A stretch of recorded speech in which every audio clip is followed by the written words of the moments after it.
இந்திய அரசியலமைப்பு அப்படின்றது நம்ம நாட்டுக்காக எழுதப்பட்ட ஒரு சட்ட புத்தகம். அந்த சட்டங்களின்படி தான் இப்போ வரைக்கும் நம்ம நாடு இயங்கிக்கிட்டு இருக்கு. இந்த புத்தகத்துல மொத்தம் 25 பகுதிகளும் அதுக்கு கீழே 448 சட்ட பிரிவுகளும் இருக்கு. இதுல பகுதி 1 என்ன சொல்லுது அப்படின்னா, ஒன்றியம் மற்றும் அதன் எல்லைகள்.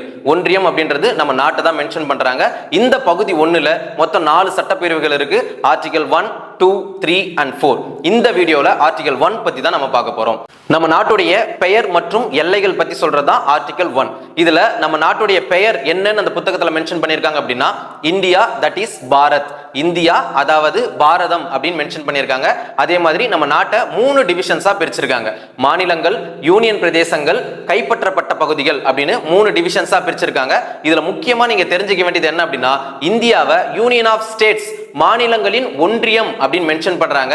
அப்படின்னா இந்தியாவில் தமிழ்நாடு, கேரளா, ஆந்திரா, கர்நாடகான்னு ஏகப்பட்ட மாநிலங்கள் இருக்கு. ஆனா ஒவ்வொரு மாநிலமும் தனித்தனி நாடா செயல்படுதான்னு கேட்டா இல்ல.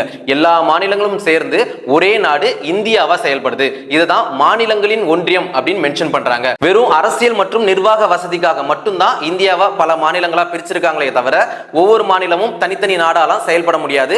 அதே மாதிரி ஒரு மாநிலம் விலகி போறதுக்கும் உரிமை கிடையாது. இந்திய நாடு எனக்கு தேவை கிடையாது, நான் தனி நாடா போய்க்கிறேன் அப்படின்னு விலகி போறதுக்கான உரிமையும் கிடையாது.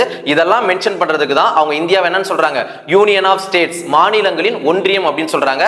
இந்த யூனியன் ஆஃப் ஸ்டேட்ஸ் என்ற வார்த்தையை ரொம்ப முக்கியத்துவம் வாய்ந்த வார்த்தை அப்படின்னு நம்ம டாக்டர் பி.ஆர். அம்பேத்கர் அவர்களே சொல்லியிருக்காரு. இதுதான் ஆர்டிகல் 1. இந்தியா அப்படின்றது எல்லா மாநிலங்களும் சேர்ந்த ஒரே நாடு அப்படின்னு சொல்லும் போதே அது ஆர்டிகல் 1 அப்படின்றது ஞாபகம் வந்துடணும். உங்களுக்கான டாஸ்க் என்ன அப்படின்னா, நம்ம நாட்டில் மொத்தம் எத்தனை மாநிலங்கள், எத்தனை யூனியன் பிரதேசங்கள் இருக்கு அப்படின்றத கமெண்ட்ல சொல்லிட்டு போங்க. வீடியோ பிடிச்சிருந்தா லைக் அண்ட் ஷேர் பண்ணிடுங்க. நீங்க காம்படிட்டிவ் எக்ஸாம்ஸ்க்கு ப்ரிப்பேர் பண்ற ஆளா இருந்தாலோ, இல்ல ரெகுலரா இந்திய அரசியலமைப்பை பத்தி தெரிஞ்சுக்கணும் அப்படின்னு நினைக்கிற ஆளா இருந்தாலோ, என்னோட இன்ஸ்டா ஐடியா மறக்காம ஃபாலோ பண்ணிடுங்க. ரைஸ் உளுந்திருப்பட் அப்படின்ற நம்ம சேனலை சப்ஸ்கிரைப் பண்ணிடுங்க.